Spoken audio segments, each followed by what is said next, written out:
candidato do concurso da PM do estado de Alagoas. Bem-vindos à nossa segunda aula, tá certo? Nesse nosso segundo bloco, dessa primeira missão, sobre o Estatuto dos Policiais Militares do estado de Alagoas, a gente vai dar seguimento à aula anterior, onde a gente parou com relação à nomeação. Foi o último ponto que a gente falou, quando a gente disse que a nomeação é a modalidade de movimentação, em que o cargo a ser ocupado pelo policial militar é nela especificado. E aí, dando sequência a esse nosso momento, a essa situação, a gente entra no inciso 15, que a gente vai falar aqui extraviado ou desaparecido, que é a situação de desaparecimento do policial militar quando não houver indícios de deserção. O que é deserção? Deserção é quando há o abandono, tá? Quando o policial tinha que se apresentar, por exemplo, e passados 8 dias da sua apresentação, ele não aparece. Quando ele está em serviço e ele simplesmente sai do quartel e passa mais de 8 dias sem se aparecer, isso são considerados situações de deserção. E é quando ele diz, no inciso subsequente, que leva de deserção, é a situação em que o policial militar deixa de comparecer sem licença, ou seja, sem a devida autorização. A licença, ela descaracteriza a deserção, tá certo? A unidade onde serve por mais de 8 dias consecutivos. E aí vamos lá, aí a gente tem alguns pontos ímpares para serem tratados. Primeiro, a deserção é apontada como um crime militar, tá? É previsto no Código Penal Militar, tem pena prevista, tem pena acumulada, tem pena qualificada, tem uma série de situações. E aí, o que vai caracterizar esse crime, como a gente falou? Esse sumiço, esse abandono do teu serviço, do teu trabalho por mais de 8 dias consecutivos. Não é, por exemplo, você vai, some 2, volta, some 2, toma mais 2, volta. Não é fracionado. São 8 dias consecutivos. Desapareceu no dia 1º, no dia 9 ele não tinha sinal de vida, então a partir daí é considerado desertor. Só que tem um ponto importante, que é o sem licença. Essa licença, ela muda tudo. Se ele mostrar que, olha, eu tinha licença para não estar aqui, eu tinha licença para estar afastado por 15 dias. Então não pode ser caracterizado deserção, porque ele estava fora, mas ele tinha ordens de superiores, ele tinha o devido ordenamento para tal ato, ele não estava simplesmente largado, não tinha simplesmente ido embora. Agora, se ele não tiver a licença, aí sim é classificado como deserção. Em matéria de questões, observe esse aspecto, tá? Para a questão da qualificação, para, por exemplo, você não perder uma questão mostrando, uma pessoa com a devida licença saiu do quartel por 15 dias consecutivos. Esse ato é apontado como, aí tem lá, crime de deserção ou ato comum motivado pela licença. E aí você vai e marca lá deserção, você termina perdendo a questão por conta de um detalhe muito bobo. Tá? Ausente é a situação em que o policial militar deixa de comparecer ou se afasta de sua organização por mais de 24 horas consecutivas.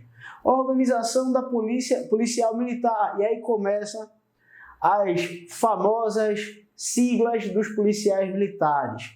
Siglas essas que, para quem não é da corporação, são um tormento. Concorda, professores, aqui que está aqui comigo na sala? Os QAP, OPM, QAP... São muitas e muitas siglas, são siglas operacionais. E que óbvio que vocês ainda na condição de estudantes é importante vocês saberem seus significados, mas vocês não vão precisar saber tudo. Isso vocês vão aprendendo gradativamente na prática profissional. Mas são várias e várias siglas e confundem bastante em nível de questão. Tá? E aí você tem a Organização Policial Militar e a primeira sigla OPM. É a denominação genérica dada aos órgãos de direção, apoio e execução, ou qualquer outra unidade administrativa da corporação. Efetivação é o ato de tornar o policial militar efetivo no seu respectivo quadro. O serviço temporário é o período de tempo vivenciado no serviço ativo para um dos militares quando, oriundo do meio civil, se encontram matriculados nos cursos de formação ou adaptação. O comissionado que é o grau hierárquico temporário atribuído pelo comandante-geral ao policial militar oriundo do meio civil, matriculado em curso de formação ou adaptação. Então você vê que nesse caso da hierarquia militar, o cargo comissionado ele tem uma conotação completamente diferente do ordenamento civil. Quando a gente fala em cargo comissionado no ordenamento civil, em geral está se falando de uma pessoa que foi indicada, na maioria das vezes, por um político para ocupar um determinado cargo em repartição pública.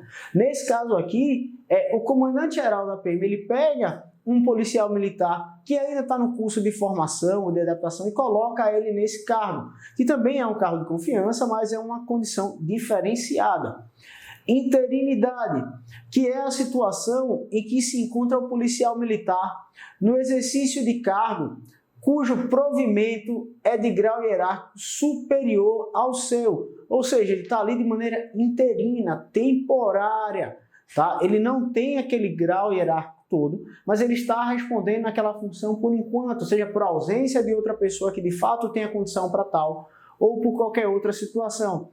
Legislação básica é a legislação federal ou estadual que serve de base na elaboração da legislação peculiar.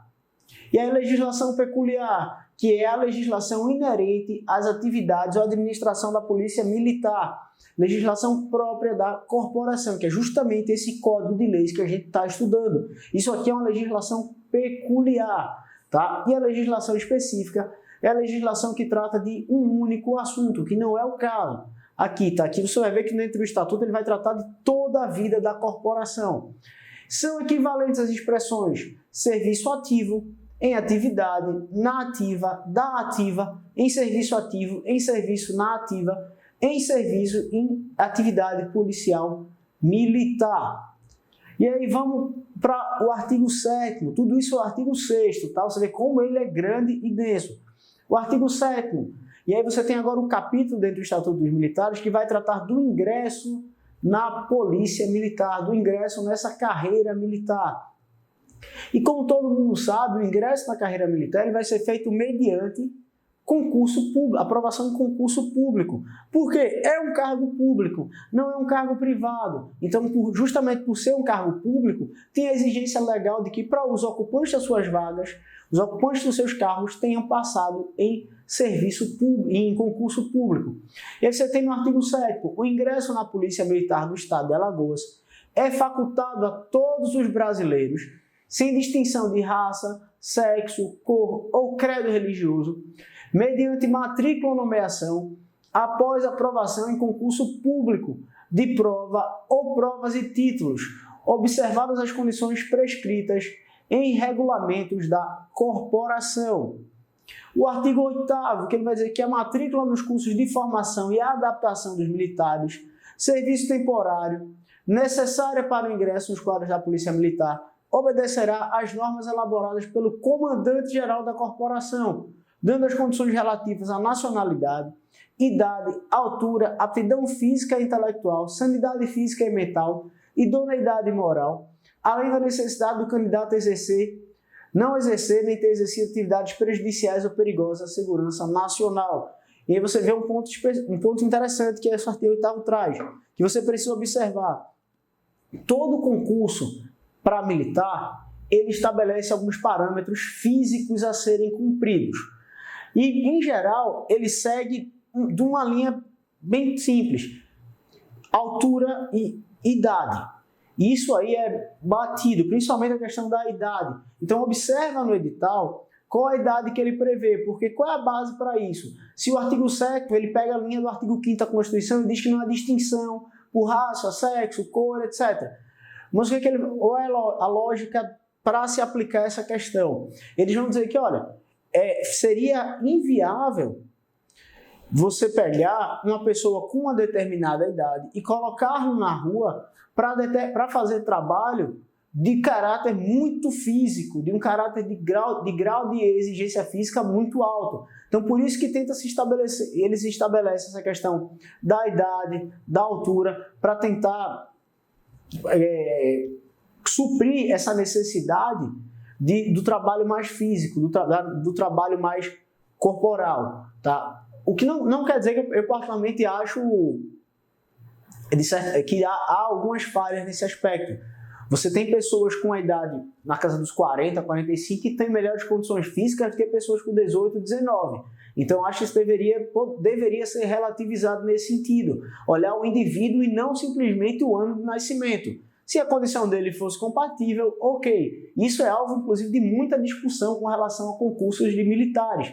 Muitas pessoas que prestam concurso e conseguem aprovação, mas tem esse impedimento por edital, entram com mandado de segurança para tentar ingressar de fato no concurso, impetram o próprio mandado de segurança para mostrar que há um erro, que isso é distinção, enfim, tá? Tentam ferramentas judiciais para poder conseguir avançar nessa questão. Mostram que tem aptidão física para tal, apesar da idade incompatível com o edital. Porque geralmente o edital prevê 33, 34, 35 anos. E aí a pessoa tem 36 recém-completos, não entra por conta dessa questão. Então, há esse debate intenso em cima disso. Aquele professor Zaqueu que está na área com concurso militar há mais tempo, ele sabe disso e lembra que é um problema recorrente, não, professor? Todo concurso tem esse debate com relação à idade. O daqui de Pernambuco também teve essa discussão, tanto o militar quanto o civil, então, tá? Mas vamos lá, seguindo.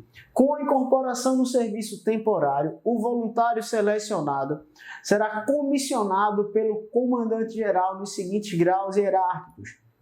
Soldado de terceira classe, para os alunos do curso de formação de soldados de ambos os sexos. Cabo, para os alunos do curso de formação de sargentos, quando oriundos do meio civil ou soldado da corporação. Cadete do primeiro, segundo, terceiro e quarto ano, respectivamente, para alunos do curso de formação de oficiais. Segundo tenente, para os alunos do curso ou estágio de adaptação de oficiais.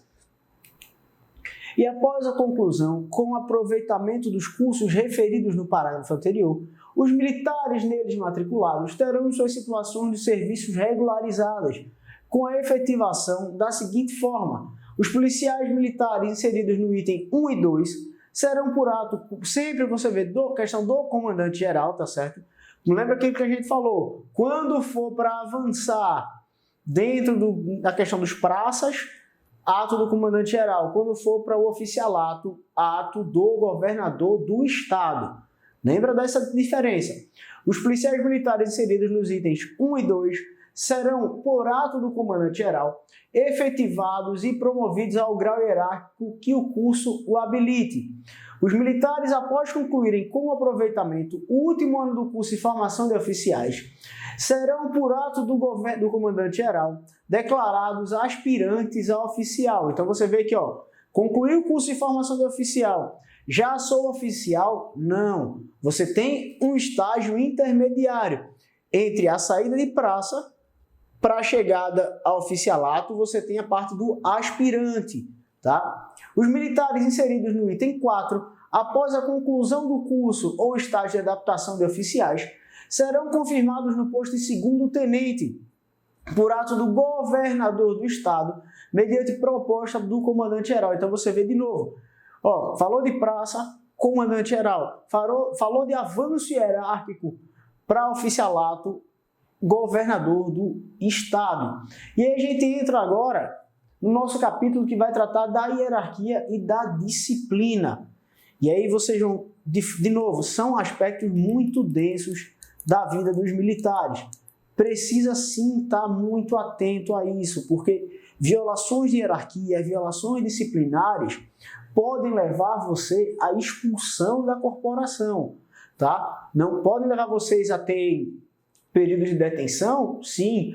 Podem levar vocês à perda de patentes também, mas podem levar vocês à expulsão da corporação. Então, depois de tanto trabalho, tanta relação, dedicação, festa que eu deixei de ir, casa de namorado ou da namorada que eu deixei de ir, cinema, etc., para passar e focar, e aí você, quando passa, foca por um detalhe, uma falta de atenção, eu perder isso, não é interessante. Então, a hierarquia e a disciplina são a base institucional da polícia militar.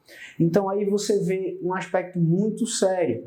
que a própria corporação, o próprio estatuto da corporação dá. Eles são a base. Se a base não consegue fazer nada que viole essa situação. Você não consegue construir uma casa fazendo primeiro as paredes sem fizer a base. Você não consegue construir do telhado para baixo. Você tem que ter uma base. A base é onde estrutura tudo. E o que sustenta a polícia militar é essa questão da hierarquia e da disciplina, sendo a hierarquia estabelecida por postos e por graduações.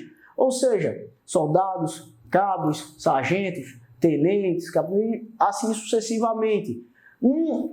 A partir do momento que você sobe de um degrau, você passa a ter um pouco mais de poder e começa a ter pessoas subordinadas a você. Então você vai subindo gradativamente, mas sempre tem, com exceção do comandante-geral, que até tem, que ele é submisso ao governador do estado, ele precisa se reportar. Ele não tem dentro da própria hierarquia militar, mas administrativamente ele tem. Com exceção do governador, do comandante-geral da polícia, e ele está no posto mais alto da hierarquia militar, todos os demais, mesmo estando lá em cima, eles têm muitos subalternos, mas eles têm também pessoas que eles precisam respeitar hierarquicamente. A autoridade e a responsabilidade crescem com o grau hierárquico. Aí a gente, pega aquela frase emblemática do filme da Marvel, do Homem-Aranha. Com grandes poderes vem grandes responsabilidades. A partir do momento em que você está ascendendo, que você está tendo mais poder, que você está ocupando um cargo mais importante, cuja visibilidade é maior, porque uma coisa é você ser um soldado, você responde ordens de superiores, outra coisa é você está passando ordens para outras pessoas. Então a tua obrigação ela passa a ser dobrada, ela passa a ter um peso maior. Então no momento em que você vai crescendo hierarquicamente, a tua responsabilidade vai crescendo juntamente com a sua autoridade. Você passa a mandar em mais pessoas? Passa. Você passa a ser mais respeitado dentro do quartel? Também, mas você tem mais responsabilidade. Por isso, é uma via de mão dupla. Não dá para simplesmente chegar e achar, não, agora eu sou o capitão, eu posso fazer o que eu quiser dentro da corporação, eu posso pegar um soldado quando ele cometer um ato falho e destratá-lo, tratá-lo com punição rigorosa, com excesso de punição, e isso pode te prejudicar. Você pode sim, pela legislação militar, você pode punir um subalterno, mas você precisa respeitar os limites. Excesso é sempre punível. A disciplina baseia-se no regulamento e harmônico cumprimento do dever de cada componente da polícia militar. A disciplina e o respeito à hierarquia devem ser mantidos em todas as circunstâncias entre os militares da ativa, da reserva remunerada e reformados. Então você vê que a disciplina, o respeito à hierarquia, ela não cessa com a reforma. Uma vez dentro da corporação, para sempre dentro da corporação. Eu já estou aposentado, eu estou na reserva, agora eu não preciso mais. Eu vejo meu antigo superior na rua, agora eu posso chegar para ele e fazer: diz, meu irmão, tudo bom? Como é que tu tá? Conta tua? Trata ele e falar alguma coisa, destratar. Não é assim que funciona. A hierarquia militar, ela prevê umas normas de comportamento tanto dentro do quartel, quanto fora do quartel. Lembra que você é um exemplo para a sociedade, você é um salvaguardador, você salvaguarda a ordem pública. Como eu posso combater a criminalidade e preservar a ordem pública se eu cometo atos que violem a ordem pública? Então, justamente por isso que exige esse comportamento mesmo posteriormente à tua vida na ativa, mesmo quando, como diz o parágrafo 4º, mesmo você indo da reserva remunerada e reformados, tá? Aquele cara que já se aposentou. Os círculos hierárquicos são âmbitos de convivência entre os militares de uma mesma categoria e tem a finalidade de desenvolver o espírito de camaradagem em ambiente de estima e confiança, sem prejuízo do respeito mútuo, que é um ponto também importante e não pode ser confundido. Uma coisa é ter uma relação de amizade com o teu superior. Outra coisa é ter uma relação de insubordinação com o teu superior. Você respeitar o teu superior não quer dizer que você não pode conversar com ele sobre assuntos do dia a dia, sobre assuntos corriqueiros, sei lá, sobre a novela, sobre o jornal, sobre o futebol. Isso é um aspecto que pode ocorrer, não é crime, não é violação de estatuto militar nem do Código Penal Militar. O que não pode acontecer é, por conta desse grau de amizade, o teu superior te passar uma ordem dentro do quartel e você falar, não, tá tudo certo, eu não vou fazer não. É ele, é fulano, eu não vou fazer não. E aí vai ficar por isso mesmo. Não é assim que funciona, tá? Então, existe o estímulo para que se crie essa união, essa uniformidade dentro dos quartéis e dentro da corporação, mas que sempre se mantenha essa questão do respeito. Não se confunda amizade pessoal com função profissional. E aí, a escala hierárquica na Polícia Militar está agrupada de acordo com os círculos seguintes. Os círculos hierárquicos de oficiais, que são o círculo de oficiais superiores, coronel, tenente-coronel e major, círculo de oficial intermediário, que é o capitão, e o círculo de oficiais subalternos, primeiro e segundo tenente. Terceiro tenente não é considerado oficial, tá? Eu confesso que hoje, obviamente, eu sei dessa questão, mas na época, antes de fato separar para estudar o estatuto, você fala, peraí, como é que o tenente não é oficial? Você fica naquela... Porque sempre passa a imagem que o tenente é oficial da polícia, o tenente é oficial do exército, da marinha, mas não. O segundo e o primeiro tenente são oficiais. O terceiro tenente, não. E aí outro ponto, tá? A contagem ela vai ser do maior para o menor. Quanto menor, entre aspas, teu grau como tenente, sabe? Não é o terceiro tenente que manda mais, o que a gente pensa logo? Você foi de primeiro grau, primeiro tenente, evolui para segundo e para terceiro. Muita gente pensa assim, mas é o contrário. Você sai de terceiro tenente, que é o posto mais básico, o cargo mais básico dos tenentes, e vai para segundo e para aí sim ser primeiro. Aí é quando há evolução. Os círculos hierárquicos de praças, tá? Que é composto pelo círculo de subtenentes e sargentos, que tem o subtenente, o primeiro sargento, o segundo sargento, o terceiro sargento, e o círculo de cabos e soldados, que é composto, obviamente, pelos cabos e pelos soldados. Tá ok, pessoal? Nessa aula a gente fica por aqui e a gente se vê na nossa próxima missão. Um abraço a todos.